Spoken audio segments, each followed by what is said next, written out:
Baie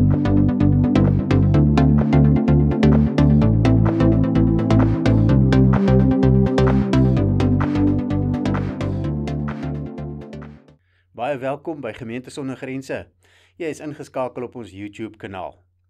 Ons is besig met 'n reeks uit die boek Efesiërs. En die tema van hierdie reeks is immuniteit. Vandag staan ons stil by deel 34. Werk, werk, werk. Alweer net werk. Die laaste tyd dink ek nogal baie aan werk. Nie net omdat ek byna konstant besig is om te werk nie, maar ook omdat ek beleef dat baie mense werk as 'n slegte ding ervaar. Dink aan vakansie. Man, dis lekker om net weg te breek en niks te doen nie. Maar beteken vakansie regtig om net niks te doen nie? Soms kom mens terug van vakansie af, dan is jy so moeg en jy voel eintlik jy het 'n vakansie nodig. Maar is vakansie regtig die afwesigheid van werk? Dit hang seker maar af hoe jy vakansie hou, nê? Maar kyk, een ding waaraan 'n mens vakansie wel kan herken, is dat dit jou geld kos. Deesdae is vakansie nie meer goedkoop nie. Selfs om te gaan kamp, jaag jou 'n klomp geld uit die sak uit. In my definisie is die verskil tussen werk en vakansie dat werk geld inbring en vakansie dit weer wegvat. My werk is regtig lekker. Maar nou moet julle onthou, enige werk het sy slegte dele. Soms is dit die mense. Soms is dit die omstandighede. Of dit is dalk die vergoeding. Maar al hierdie dinge of gebrek aan dinge veroorsaak stres. En stres is niks lekker nie. Ook in my werk is daar stres. Maar ek kla nie, want die mense met wie ek saamwerk is regtig lief vir my. En dis nou julle in die gemeente. En dit maak 'n groot verskil, hoor. Maar kom ons dink 'n bietjie aan jou werk. Wat is werk vir jou? Is jou werk 'n straf of 'n blessing? Sommige van julle het 'n probleem met die baas. Miskien omdat jy vir jouself werk. Maar een van die grootste probleme wat ek onder julle wat vir julle self werk sien, is dat julle sukkel om betaling uit die mense te kry vir wie julle 'n diens of 'n produk gelewer het. Ons dryf handel met die wêreld, en een van die dinge wat ernstig ontbreek in ons wêreld is integriteit. Selfsug en oneerlikheid, ek meen, dit is niks vreemd in die wêreld nie. Hulle floreer daarop. En jy as gelowige ly dikwels daaronder. Geen wonder dat baie mense werk sien as 'n straf van God of 'n vloek wat oor mense uitgespreek is nie. Sê die Bybel nie in Genesis dat jy in die sweet van jou aangesig jou brood sal verdien nie? Ja, dit staan in Genesis en dit is deel van die vloek wat God oor die mens uitgespreek het. Maar die vloek is nie werk nie. Die vloek is ook nie om swanger te word en kinders te kry nie. Al voel sommige mense dalk dat hulle kinders 'n straf is, oor die algemeen beleef mense dat kinders 'n seën is. En die Bybel noem hulle ook so, en God seën ons met kinders in ons lewe. Wat die vloek is wat daarmee gepaard gaan. Kinders was van die begin af bedoel as 'n seën. Dis die pyn waarmee dit geassosieer word wat 'n vloek is. Werk was van die begin af bedoel as 'n seën. Dis die sweet waarmee dit gepaard gaan of geassosieer word wat 'n vloek is. Sien jy jou werk as 'n seën uit die hand van God? As dit 'n seën is, hoe doen jy jou werk? Die Bybel gee vir ons leiding oor hierdie onderwerp, en waar Paulus in Efesiërs vroeër geskryf het oor verhoudings tussen man en vrou en toe oor die verhouding tussen ouers en kinders, kom hy nou by die verhouding tussen werkgewers en werknemers. God leer ons waardevolle beginsels vir gesonde verhoudings in die werkplek. Kom ons lees dit in Efesiërs 6 vanaf vers 5 tot 9. Slawe, wees gehoorsaam aan julle eienaars hier op aarde, en doen dit met eerbied en ontzag, maar terselfdertyd met 'n opregte hart, asof dit vir Christus is. Moenie net werk om deur julle eienaars raak gesien te word, en so in mense se guns te kom nie. Werk soos slawe van Christus, wat van harte die wil van God doen. Al is julle slawe, doen julle werk met lus, soos vir die Here en nie vir mense nie.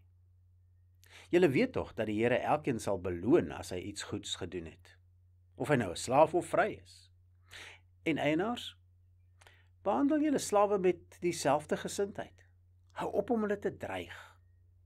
Dink daaraan dat die Here in die hemel hulle Here en ook julle Here is, en hy trek niemand voor nie. Het julle agtergekom? Dink daaraan dat die Here in die hemel hulle Here en ook julle Here is. Met wie praat hy hier? Hy praat hier met gelowiges. Die slawe is in ons wêreld die werknemers en die eienaars is die werkgewers. So watter een is jy? Dit wissel soms afhangende van die lewensfase waarin jy is. Jy begin dalk as 'n werknemer, maar later word jy dalk 'n werkgewer.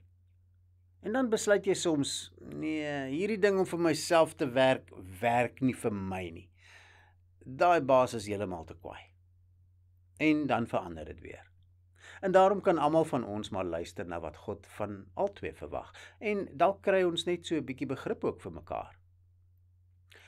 Hy begin met die werknemer. Hulle is in elk geval die meerderheid. Die eerste opdrag is, wees gehoorsaam aan jou aardse baas. Verlede Sondag het ons gehoor wat ware gehoorsaamheid is vir die kinders. Gehoorsaamheid is 'n daad, maar dit is ook 'n gesindheid. En hoe moet ons gesindheid lyk? Ons kan onderskei tussen ons gesindheid teenoor ons werk en teenoor ons werkgewer. Wat moet ons attitude wees teenoor die werkgewer? Die Griekse woorde wat gebruik word is phobos en tromos. Direk vertaal met vrees en bewing. Hoe moet ons dit verstaan? Phobos herinner aan die woord fobie, vrees. En tromos herinner aan die woord tremor, bewing.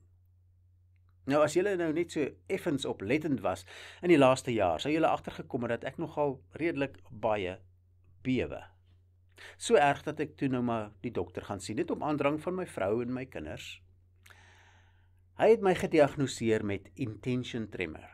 Dit is wanneer jy begin bewe wanneer jy 'n doelbewuste aksie wil uitvoer. Die oorsaak is skade aan 'n deel van die brein wat die willekeurige spiere beheer. Nou ja, nou weet ek, sommige van julle sê, ja nee, ek het geweet, hy het breinskade. Daar's verskeie ander dinge wat weer die skade kon veroorsaak aan die brein. MS, beroerte en talle ander dinge. En daar is geen behandeling daarvoor nie. Julle sal nou maar net moet aanvaar dat ek my koffie hier gaan mors. Maar gelukkig is ek in GSG en hier mag ons maar ons koffie mors. Ons mag maar foute maak. Ons gaan genadig wees met mekaar. Die Afrikaanse Nuwe Vertaling verduidelik eintlik baie mooi hoe ons hierdie twee woorde moet verstaan. Hy vertaal phobos en tromos met eerbied en ontzag. Ja, jy moet jou werkgewer respekteer. En jy moet onthou dat hy in staat is om die lewe vir jou moeilik te maak. Maar as gelowiges is hierdie nie iets vreemds nie, want die Bybel leer ons dat ons alle mense met respek moet behandel. Nou weet ek daar is sommige van julle wat al in moeilike situasies by die werk was. Van julle het 'n baas wat onredelik is, wat gesag misbruik, wat jou misbruik, wat oneerlik is, wat nie van jou hou nie en wat daarop uit is om jou lewe vir jou moeilik te maak. Verwag die Bybel regtig van ons om aan so 'n baas gehoorsaam te wees? Daar is ander gedeeltes in die Bybel wat ook hieroor praat. Kolossense 3 vers 22 tot 25 herhaal amper woordeliks wat hier in Efesiërs geskryf is. Titus 2 gaan egter heel wat verder in die beskrywing.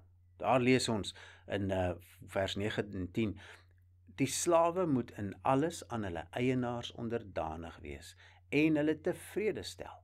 Hulle moet nie teepraat of iets vat nie. Hulle moet bewys dat hulle in alles betroubaar is. So sal hulle in alles wat hulle doen die aansien van die leer van God, ons verlosser, verhoog. Kom julle agter, waarom moet ons so gehoorsaam wees aan ons werkgewers? Want dit verhoog die aansien van die leer van God, ons verlosser, in die wêreld.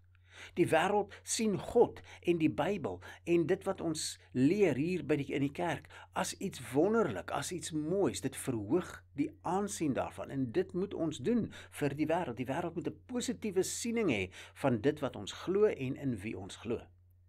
Maar wow, hier staan, wees in alles gehoorsaam. Maar wat as my baas van my verwag om oneerlik te wees, bedrog te pleeg of vir 'n kliënt te lieg? Wat leer die Bybel ons? Aan wie moet ons meer gehoorsaam wees? Aan 'n mens of aan God? As dit sonde is, dan sê jy op 'n mooi manier vir jou baas dat jy dit ongelukkig nie kan doen nie. Want dit is teen jou morele waardes, teen jou beginsels, teen die wil van jou God. Dis nie dat jy hom nie respekteer nie, maar hy moet dit asseblief nie van jou verwag nie. Ons moet ons baas tevrede stel, ja. Ons moenie teepraat nie. Behalwe as hulle van ons verwag om iets te doen wat sonde is. Maar dan doen ons dit op 'n mooi manier in 'n privaat gesprek met jou baas. Moet hom nie teëgaan in die openbaar nie. Die ander ding wat die Bybel, wat God van jou verwag, is om betroubaar te wees.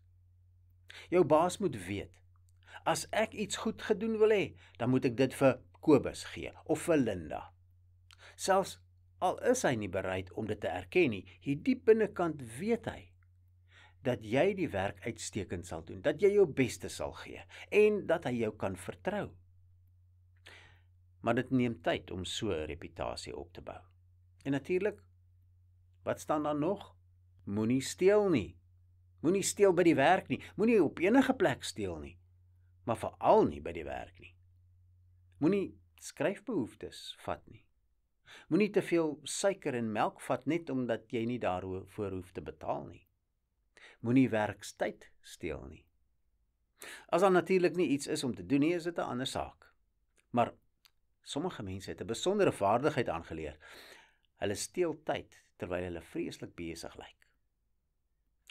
Hoe sê iemand nou die dag?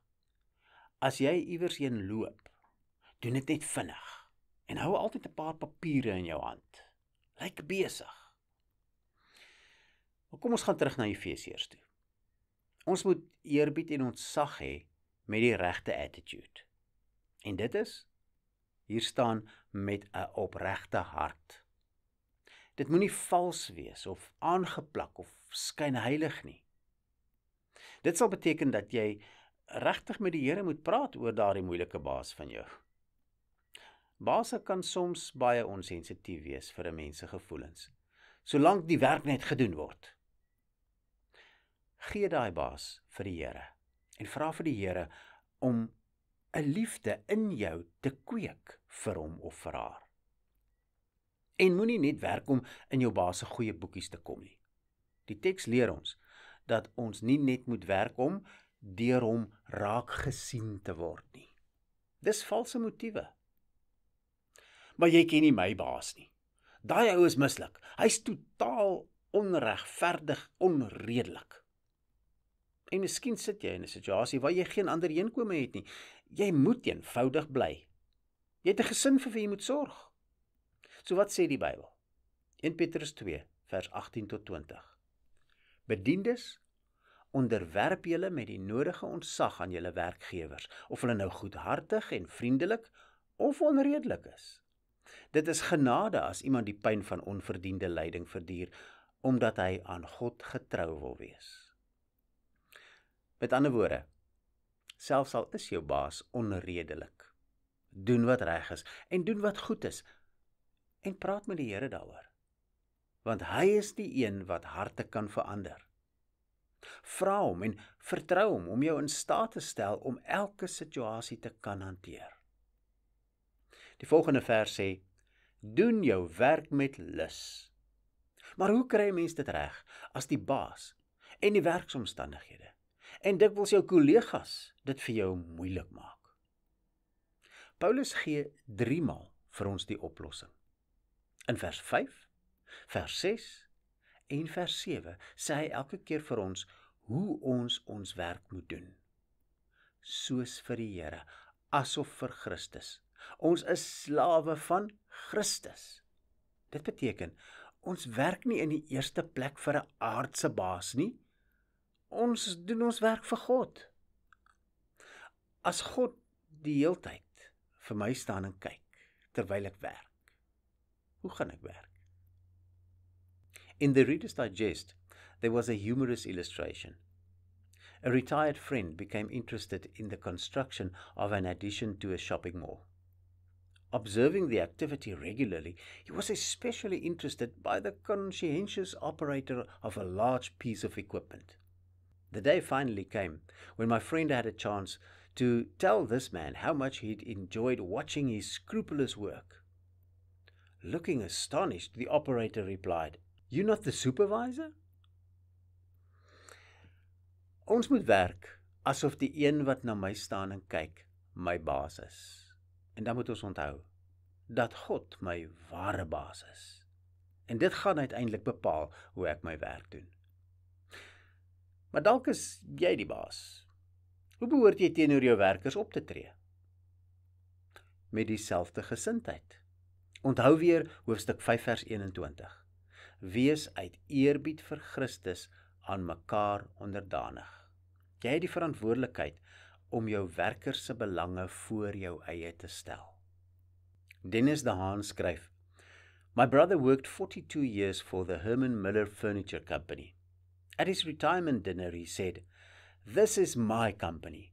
Where else could a production worker like me participate in the management of the company?'" What had instilled this kind of loyalty? In part it was the leadership of D.J. Dupree, long-time president of the company. One day a worker in the plant died suddenly. When Mr. Dupree visited his widow, she told him of her husband's poetry and of his witnessing to the night watchman. This impressed Dupree with the value of each of the workers in his plant. From then on, his attitude toward the business changed. "I realized," he said, "that the manufacturer's first priority was to make his product the best he could for the one who would use it. The second was the man in the factory who made it. And the third was the ownership." This attitude is rooted in Scripture. Christians in labor and in management all work for one master. Employees must therefore serve with diligence. Management must do the same, with two additions. They must be fair and just, according to Colossians 4 verse 1, and they must not threaten. Verse 9 of our text. Met wat se werk is jy besig? 3 manne was hard besig om 'n groot gebou te bou. Iemand het hulle gevra, "Waarmee is jy besig?" "Ek meng sement," het die eerste een geantwoord. "Ek lê stene," was die tweede een se antwoord. Maar die derde man het geantwoord, "Ek bou 'n kathedraal tot eer van God." Kan ek jou vra, waarmee is jy besig? Dit kan enige werk wees, maar as dit vir Christus is, dan bou jy 'n kathedraal tot sy eer. Hoe lyk jou optrede by die werk? Is jy loyaal? Is jy betroubaar? Is jy eerlik? Wat is jou gesindheid teenoor jou baas? Tree jy op met respek en eerbied? Opregte eerbied en respek? Hoe lyk jou optrede teenoor jou kollegas? Het jy 'n gesindheid van ware liefde teenoor hulle? Is hulle belange vir jou regtig vir jou belangriker as jou eie? Kom ons verander ons gesindheid teenoor werk in die eerste plek. God het ons gemaak om te werk. Werk is vervullend. Werk is 'n roeping en 'n opdrag. As ons besef dat werk 'n voorreg is en 'n essensiële deel van mens wees, dan moet ons ook ons houding daaroor in lyn met God se wil kry. En die belangrikste waarheid wat ons moet verstaan en onthou is, ons dit doen vir Christus. Dit stel ons in staat om aan al die ander vereistes te voldoen. As jy hiermee worstel, vat dit in gebed na die Here toe en mag hy vir jou hiermee help. Amen.